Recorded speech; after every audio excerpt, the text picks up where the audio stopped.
हम जानते हैं कि बाइबल एक लंबा ग्रंथ है और कुछ लोगों के लिए डरा देने वाली पुस्तक है, परंतु हम विश्वास करते हैं कि संपूर्ण ग्रंथ हमें एक संलग्न कहानी बताती है जो हमें यीशु की ओर ले जाती है।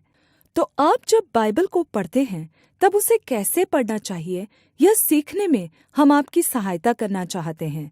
वचन पढ़ने के अनुभव में सबसे पहले पढ़ने की योजना है। इसके अनुसार बाइबल की कहानी को 16 अध्यायों में बांटा गया है।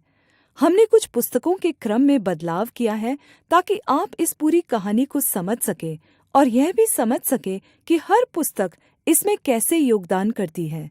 हम दुनिया के निर्माण और उसके उपरांत मानवता के पतन से शुरू करते हैं, जो हमें परमेश्वर की वाचा की ओर ले जाता है, जो उसने अब्राहम और उसके परिवार और इज़राइल के लोगों के साथ किया।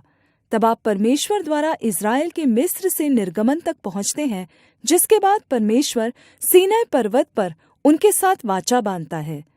उसके बाद परमेश्वर इज़राइल को जंगल में से प्रतिज्ञा के देश में ले जाता है, जहाँ इज़राइल एक देश बनता है और वाचा को तोड़ता है। इसके फलस्वरूप इज़राइल के साम्राज्य का उठना और पतन होना दिखता है और इसकी समाप्ति इज़राइल के बँधुआई में जाने के साथ होती है। कहानी यहीं रुक जाती है और आप भविष्यद्वक्ताओं की कविताओं को पढ़ेंगे जो इज़राइल के बँधुआई से पहले हुए थे, तथा ज्ञान के लेखन जिनका उल्लेख भी कहानी के इस भाग की ओर होती है।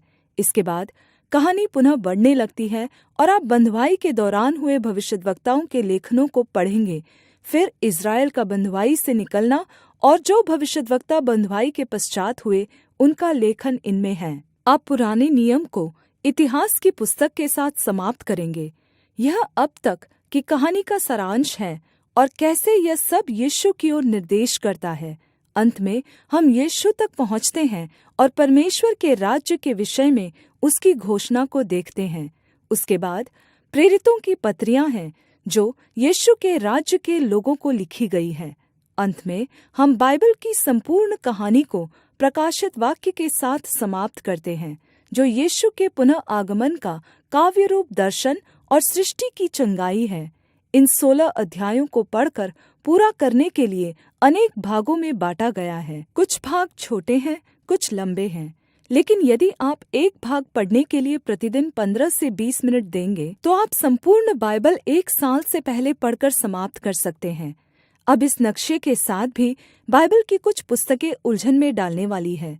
इनको पढ़ते हुए ध्यान खो देना संभव है, इसलिए जब आप बाइबल की नई पुस्तक पढ़ना आरंभ करते हैं तब आप एक छोटा वीडियो देखेंगे जिनमें उस पुस्तक का ढांचा और विचार श्रृंखला प्रस्तुत होगी। उस पुस्तक में क्या योजना है, यह जानने के लिए हम आपको कुछ निर्देश देंगे, लेकिन हर एक पुस्तक बाइबल की संपूर्ण कहानी में योगदान देती है। इसलिए इस पढ़ने की योजना में हम भिन्न स्थानों में विषय अनुसार वीडियो देंगे, ताकि आप यह जान सके कि जो भाग आप पढ़ रहे हैं उसका उस बड़ी कहानी में किस प्रकार सहभाग है।